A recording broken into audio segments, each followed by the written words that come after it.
crews are still keeping an eye on things tonight. And our crews are watching it as well. Fox 5's Christopher Redford and Kyla Gaylor are out tonight as part of our team coverage. So we begin with Chris. And Chris, we were talking about some pretty bad fires in Las Vegas over the years. And it took 100 firefighters to put this one out. And one of the biggest fires I can remember in a while. Yeah, and it's even reignited some conversations about the 1980 MGM Grand Fire. 85 people died, still the deadliest fire in Nevada history. Now, obviously, today's fire not nearly as large, and thankfully, no one lost their life.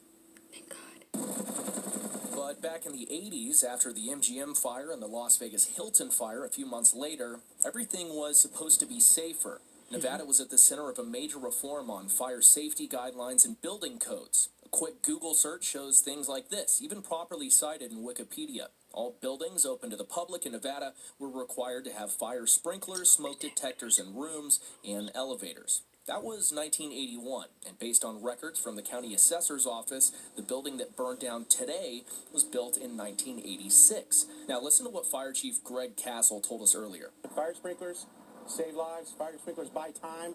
Every single building, in my opinion, home, apartment, commercial building, from 0 square foot on up, should have sprinklers in it. There should have been fire alarms operating and active, but we received no calls from any monitoring company saying there was a problem at this address.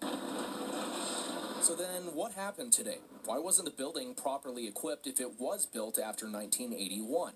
Well, digging into the code changes in response to the MGM fire, they're more specific than most people remember. What the code actually said is only public buildings more than 5 stories tall, or 55 feet, had to have an automatic sprinkler system. This building was only 2 stories tall with attic space, so the rules wouldn't have applied.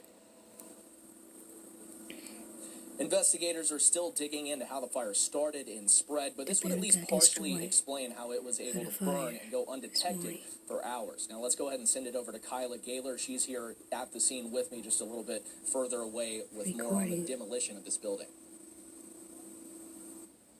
Chris, just a few days ago, hundreds of people worked here. Today, many of those employees watch their offices burn, then get torn to the ground.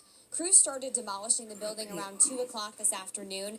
The fire chief told us they needed to knock down portions of the building so firefighters could put out any lingering hot spots.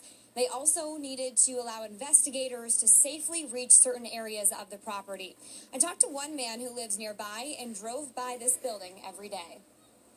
I noticed the structure was both steel and wood studs, wood framing, so the wood will go up quick. It almost looked like a bomb hit it. That's really the only way to describe it. People keep driving by, asking what happened.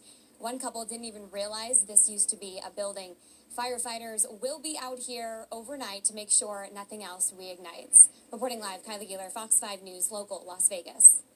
For continuing coverage on the fire, head over to fox5vegas.com or our free Fox 5 app, where you can get notified as soon as breaking news happens.